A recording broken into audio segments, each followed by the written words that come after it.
जैसे कर्म करोगे वैसा ही परिणाम पाओगे। हर व्यक्ति अपने जीवन को बेहतर बनाने के लिए बहुत सारा धन कमाना चाहता है और यही सोचता है कि धन आएगा तो सुविधाएं, आराम, सुकून सब आएगा जीवन में। यही सोचकर हर व्यक्ति कुछ न कुछ जमा करने की लालसा में जीवन को जिए जा रहा है। क्या जिंदगी का महत्व सिर्फ इतना ही है कि काम करो, धन कमाओ, चीज़ें जमा करो और अंत में वो सब दूसरों के लिए छोड़ जाओ? धन जमा करने के चक्कर में हम सब सही गलत को भी नज़रअंदाज कर कुछ भी करने के लिए तैयार हो जाते हैं। एक बार की बात है, एक राजा ने अपने 3 सबसे अच्छे मंत्रियों की परीक्षा लेनी चाहिए। उसने अपने तीनों मंत्रियों को बुलाया और कहा कि मैं आप लोगों को 2 काम दूंगा और जो उन दोनों कामों को पूरा कर लेगा उसे कीमती इनाम दिया जाएगा। इनाम की बात सुनते ही तीनों मंत्रियों ने राजा की बात मान ली। इसके बाद राजा ने तीनों मंत्रियों को एक एक थैला दिया और कहा, आप तीनों हमारे बगीचा में जाइए और इन थैलों में अच्छे अच्छे फल भर के लाइए।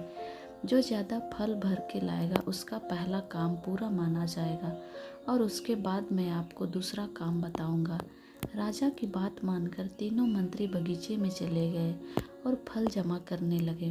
पहले मंत्री ने सोचा कि राजा हमारे तोड़े हुए फल तो खाएगा नहीं। उसने जल्दी जल्दी थैला में नीचे से सड़े गले फल डाल दिए और ऊपर से थोड़ा बहुत अच्छे फल भर दिए। दूसरे मंत्री ने सोचा कि राजा के लिए अच्छे फल भरने चाहिए, क्या पता राजा किसी को ये फल भेंट करे। उसने बारी बारी से अच्छे फल तोड़ने शुरू किए और थैला में जमा कर लिए, लेकिन अच्छे फल ढूंढने के चक्कर में उसका थैला पूरा नहीं भर पाया।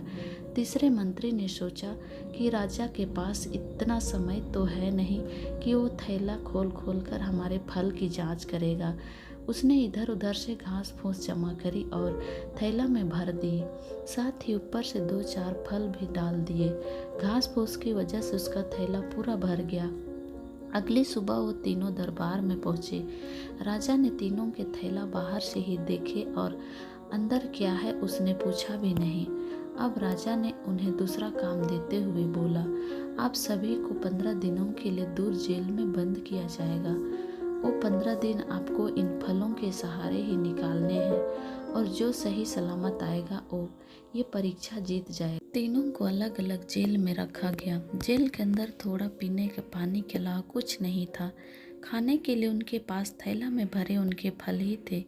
पहला मंत्री जिसने ऊपर से अच्छे फल भरे थे और नीचे सड़े, वो कुछ ही दिन तक अच्छे फल खाते रहा और आराम से दिन निकालता गया। लेकिन जब बाद में उसे सड़े फल खाने पड़े तो बहुत बीमार हो गया। दूसरा मंत्री जिसके थैला में कम और अच्छे फल थे, वो थोड़ा थोड़ा करके फल खाता गया और उसने सही सलामत अपने दिन निकाल दिए।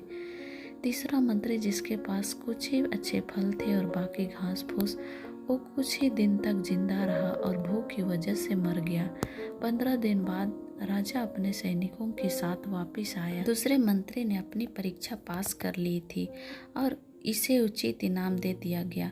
इस कहानी में जो थैला है वो हमारा जीवन और जो जेल है वो हमारा जीवन के आखिरी दिन, यानी कि हमारा बुढ़ापा। इस समय में हम जीवन के बगीचे में हैं। हम अपने जीवन को जिन चीज़ों से भरेंगे वही चीज़ें अंतिम समय में हमारे जीवन को अच्छा और बुरा बनाएगी। कुछ लोग हैं जो सिर्फ पैसा भरने में लगे हैं।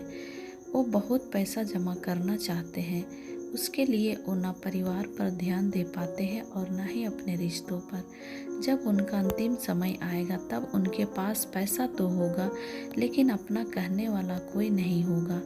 इसलिए ज़रूरी है कि इस जीवन के थैला में आप वो चीज़ भरे जो ज़िंदगी में ज़्यादा ज़रूरी है। थोड़ा पैसा, थोड़ा रिश्ते, थोड़ा नाम, थोड़ा दोस्त और कुछ अपने, क्योंकि यही वो चीज़ें हैं जो आपके अंतिम समय को बेहतर बनाएगी। यही वो चीज़ें हैं जिनसे जीवन का महत्व है, वरना इस दुनिया में कितने आए और निकल गए।